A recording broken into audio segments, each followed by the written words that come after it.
السلام علیکم ورحمۃ اللہ وبرکاتہ۔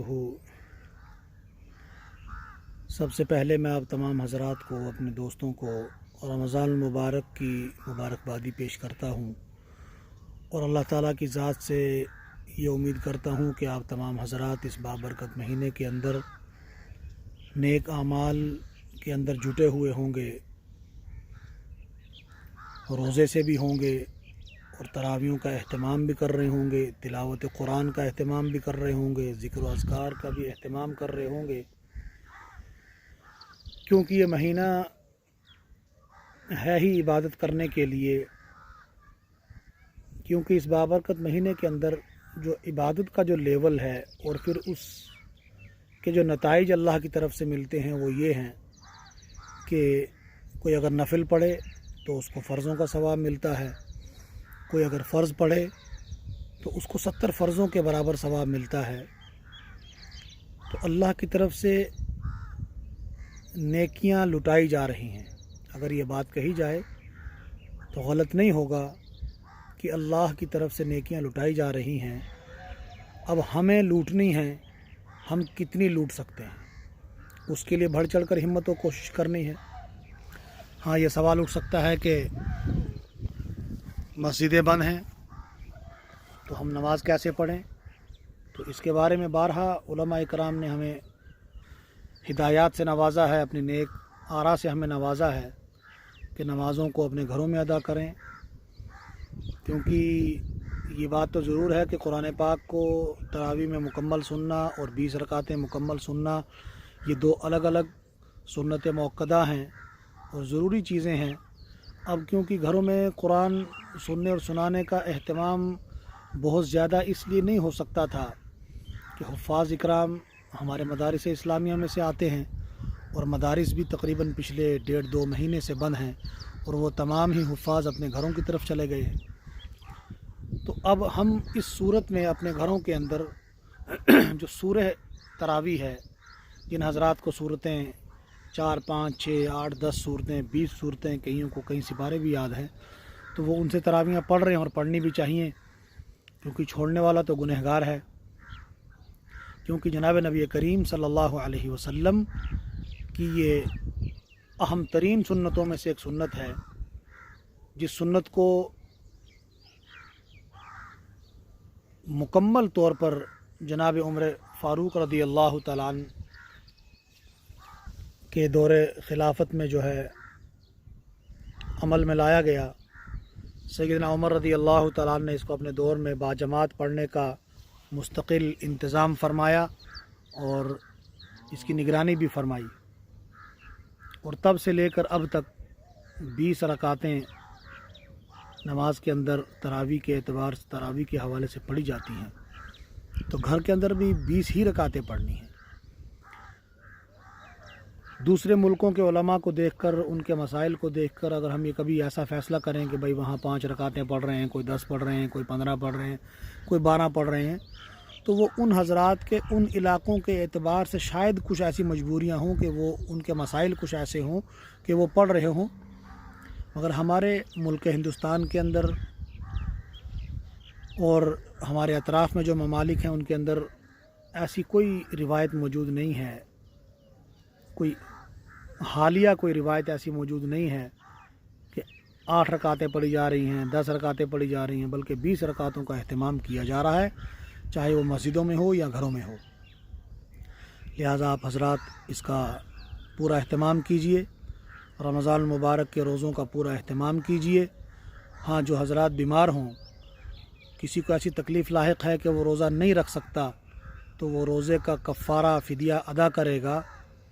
کم سے کم جو غریب طبقہ ہے 50 روپے پر ڈے کے حساب سے، گویا کہ 1500 روپیہ ماہانہ وہ 30 روزوں کا ادا کرے گا، اور جو مالدار طبقہ ہے اور ان کے اندر ایسے لوگ پائے جاتے ہیں کہ بیمار ہیں اور روزہ نہیں رکھ سکتے، تو وہ حضرات تقریباً 3 کلو کھجور یا 3 کلو کشمش، 600 روپیہ کھجور کا بنتا ہے اور 900 روپیہ کشمش کا بنتا ہے، تو پر ڈے کے حساب سے وہ جوڑ لیں کہ مہینے کا کتنا بنتا ہے، وہ ادا کریں گے۔ تو مگر یہ اس کے لیے ہے کہ جو بیمار ہو، یہ نہیں کہ میں فدیہ یوں ہی ادا کر دوں اور روزے نہ رکھوں. یہ تو گنہگار ہے، اللہ کے حکم کو توڑنے والا ہے، اور اللہ کی طرف سے اس کے اوپر پکڑ آئے گی، عتاب آئے گا اور اس سے پوچھ گچھ ہوگی. لہٰذا یہ چند ایک باتیں میرے ذہن میں تھی جو میں بہتر سمجھتا تھا کہ آپ حضرات تک پہنچاؤں. مزید یہ کہ جوش میں آ کر اس وقت ہمیں کوئی بھی کام نہیں کرنا. ایمان والا ہر کام ہوش سے کرتا ہے اور کرنا بھی چاہیے. جوش میں آ کر مسجدوں کی طرف رخ کر لیں کہ ہمیں کون ہے روکنے والا، کون ہوتا ہے کوئی ہمیں منع کرنے والا، ایسا کچھ نہیں ہے. مساجد کے اندر 4 سے 5 لوگ نماز پڑھ رہے ہیں. علماء کی بتائی ہوئی بات کے مطابق اور حکومت کی طرف سے جو باتیں بتائی جا رہی ہیں، ڈائریکشنز دی جا رہی ہیں، ان کے مطابق بھی 4-5 لوگ مسجدوں میں نماز پڑھ رہے ہیں، جس کے حوالے سے مسجد الحمدللہ ہماری آباد ہے. بہت اچھا موقع ہے کہ ہم اپنے گھروں کو بھی آباد کر لیں. حدیث پاک میں آتا ہے کہ وہ گھر جس گھر میں عبادت کی جاتی ہو، قرآن کی تلاوت کی جاتی ہو، ذکر و اذکار کیے جاتے ہوں، وہ آسمان والوں کے لیے ایسے چمکتے ہیں جیسے زمین والوں کے لیے ستارے. فرض نماز کا یہ حکم نہیں ہے، فرض نمازیں مسجد میں ادا کرو، مگر اس وقت حالات ایسے نہیں ہیں کہ ہم مسجدوں میں جا پائیں یا وہاں پر جھمگھٹا جمع کریں. اس کی اجازت نہیں ہے اور کرنا بھی نہیں چاہیے. اپنے آپ کو بھی محفوظ کرنا ہے اور اپنے ہم وطنوں کو بھی جو ہے محفوظ رکھنا ہے، تاکہ جو ہے سب ہی لوگ جو ہیں وہ ٹھیک ٹھاک رہیں اور جو ہے بیماری سے بچے رہیں. تو اس لیے یہ ساری چیزیں ہیں. اور ایک بہت اہم بات جو میں آپ حضرات سے ضرور کہنا چاہوں گا وہ یہ ہے کہ مدارس اسلامیہ قوم و ملت کے دین اسلام کے قلعے ہیں. یہ وہ جگہیں ہیں کہ جو اسلام کو حفاظت اور محفوظ کرتے ہیں، اور یہاں سے اسلام کے سپہ سالار پیدا ہوتے ہیں. دین اسلام کو سیکھنے کے بعد اپنی قوم کو، اپنی عوام کو سکھانے کے لیے اپنی زندگیاں وقف کر دیتے ہیں. تو اس وقت کیونکہ مدرسے کے حوالے سے کہ مدارس اسلامیہ کے جو اخراجات ہیں وہ ہم سب جانتے ہیں کہ پوری قوم و ملت مل کر اپنا حصہ اس میں ڈالتی ہے اور وہ مدرسے چلتے ہیں.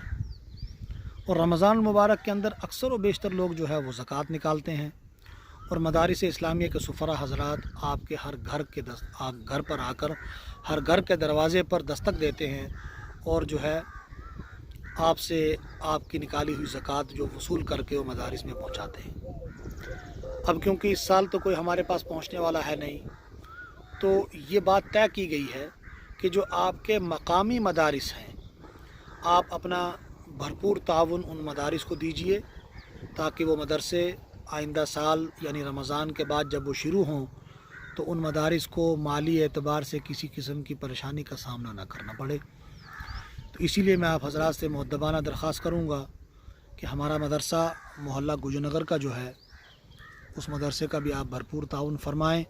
جو حضرات پہلے سے معاونین ہیں، جو اس مدرسے کو اپنی زکوٰۃ سے نوازتے ہیں، صدقات اور خیرات سے نوازتے ہیں، وہ اس سال بھی جو ہے اس چیز کا پورا اہتمام کریں اور اپنی زکوٰۃ مدرسے میں پہنچانے کی پوری فکر اور کوشش کریں. اللہ پاک آپ کے اس دینے کو، میری ان باتوں کو، ہم سب کو ان باتوں پر، ان چیزوں پر عمل کرنے کی توفیق عطا فرمائے. وآخر دعوانا ان الحمد للہ رب العالمین. سب سے آخر میں یہ بات کہوں گا کہ ہمارا جو یہ چینل ہے اس کو آپ جو سننے والے حضرات ہیں اس کو سبسکرائب کریں، اپنے دوستوں کے ساتھ شیئر کریں، تاکہ یہ باتیں زیادہ سے زیادہ لوگوں تک پہنچ سکیں اور یہ آپ کے لیے بھی، میرے لیے بھی ذخیرہ آخرت بنے. اللہ پاک ہم سب کو اچھے عمل کی توفیق عطا فرمائے. السلام علیکم ورحمۃ اللہ وبرکاتہ.